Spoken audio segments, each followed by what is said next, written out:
Okay, I'm back out here this morning to finish this hole Monday morning. I wanted to explain why we don't use an excavator to do this. So all those rocks I got piled up on top of that old hole were stuff that were piled clear out here because they kind of overfilled it anyway.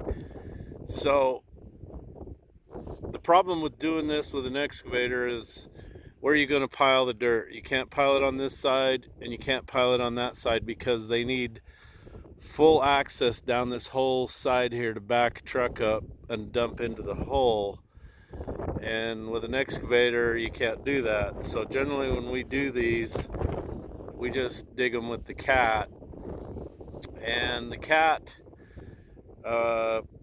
if you do it with the D9, you're gonna have to come back in and fill this hole up with the cat, because, and I will be showing you that when I do this. So when I push these rocks off into the hole, I will leave room for 2 feet of cover over these rocks.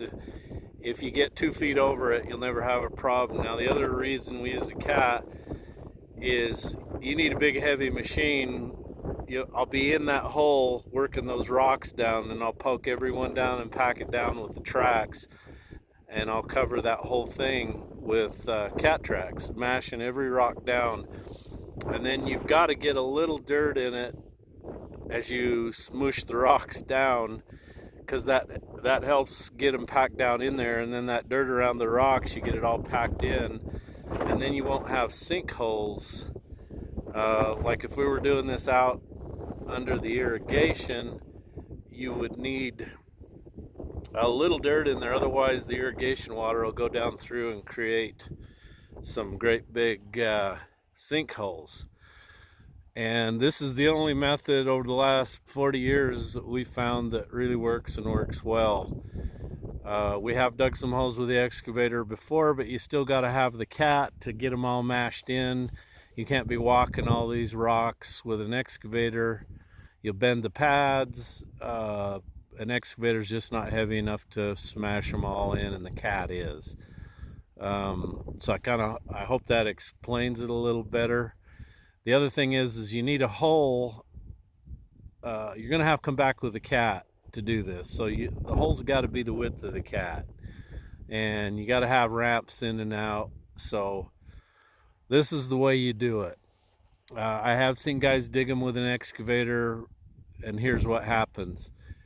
They get the rocks in there, they don't get any dirt in with them, they don't get them packed down, and then they go to irrigating over the top of it, and they get big old sinkholes. And you're driving a piece of equipment like a combine through them, cutting grain, or you're cutting hay, a swather especially. Those things move like 10, 12 miles an hour, and if they hit a hole like that, you're going to do some damage. You're going to throw yourself out of the seat, through the windshield, and break the machine. And so that's why we do it.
Okay, this is the bottom. This is as far as I'm gonna go. I'm probably around 15 feet, judging from the height of the stack to the top there. So it's time to start pushing all these rocks in.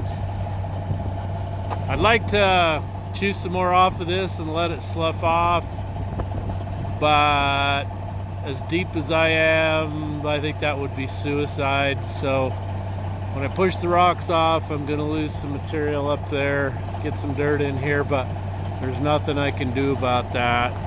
Since they overfilled the hole, that's just the way it's gonna be. So anyway, that side's caving off a little, but that's because I got ripping over there a little bit too far. Anyway, you're asking yourself, how'd you get over here, Jeff? Well, I walked between that wall and the blade.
Okay, I'm getting this crap pushed off in here, and then when I get this down, so I got a little over 2 feet of cover that'll go over it. I'll have to get in this hole, cut it along this side and level it out, or just leave it, let them dump it off and fill what's left. My pads are getting a good clean job from all the rock. Not really a plus. This is not good on a crawler, but you can see how it's mushing these down. But generally, if we were to dig a hole out in the field under where they're going to irrigate, we end up putting the rock in, ripping and pushing, and then there's usually quite a bit of dirt in it, so it's not this clean. No guarantees if they watered this it wouldn't have a lot of sinkholes. It's all hand-picked rock, so it's just absolutely clean down through here. And I probably dug this hole as deep as that one. There's a lot of rock in here. Okay, there we are. So I decided I'm not going to get in the hole here and level that out. Really no sense in doing that. So they got quite a bit of room here and all along that edge. But you can see they really overfilled this hole. Anyway, I got her cut down, and I've got tons of dirt over this. They'll never hit any rock. None of this will ever come back. I don't think they'll ever farm this corner, but you never know. They could put a corner arm on the machine and pick up a bunch of it, or bury main line, put some hand line, I don't know. So anyway, I'd rather have plenty of dirt over it than not enough. And this will keep them, this should keep them busy for several years. Hopefully they don't overfill this one.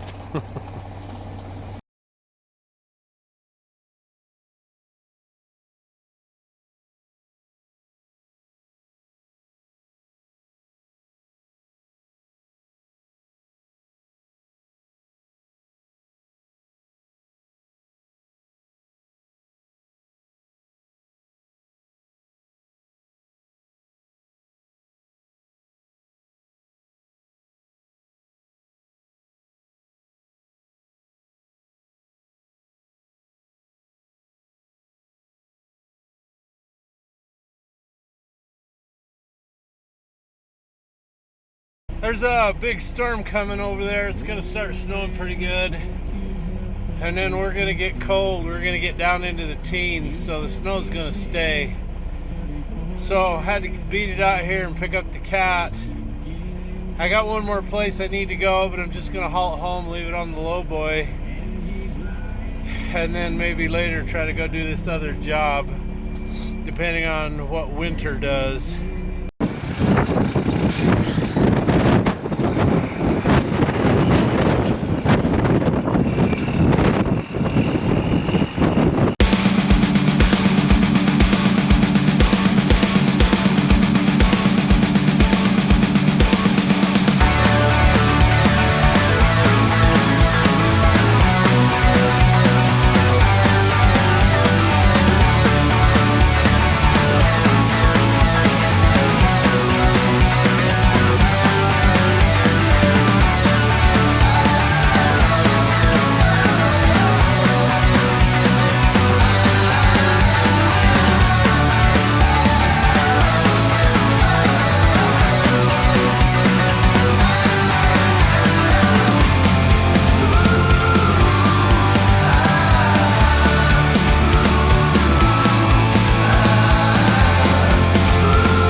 So I'm down to driving the little Dodge because I'm working on my big Dodge, the big Super Dodge.